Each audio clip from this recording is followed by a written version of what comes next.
मानाचा जय बाळमा मित्रांनो. तर बाळमामांच्या उपवासावरती हा व्हिडिओ आहे. तर उपवास कधी धरायचा, कोणवारी धरायचा, किती तारखेला धरायचा व उपवासाला काय काय चालते संपूर्ण माहिती मी या व्हिडिओच्या माध्यमातून तुम्हाला मी देणार आहे. तर बाळमामांचे उपवास चालू होतात वार सोमवार दिनांक 9 मार्च 2026 रोजी आदमापूर येथे 7 वाजता वात लावली जाईल व विनापूजन होईल. त्या दिवशी 9 तारखेला आपण सकाळी उपवास धरायचा व संध्याकाळी उपवास सोडायचा.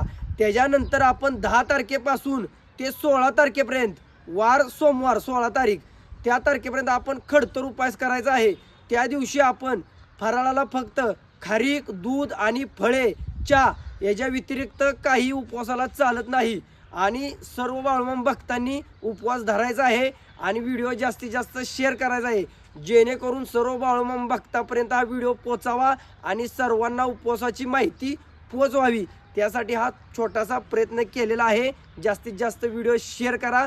आणखीन उपवासाबद्दल माहिती अजून काय मिळाली तर पुढील व्हिडिओच्या माध्यमातून सांगेन. आता तर पूर्ण माहिती सांगितलेली आहे. मानाचा जय बाळमामा. बोला बोला बाळमामाच्या नावानं चांग भलं, मेंढी माऊलीच्या नावानं चांग भले. जय बाळमामा. जय बाळमामा.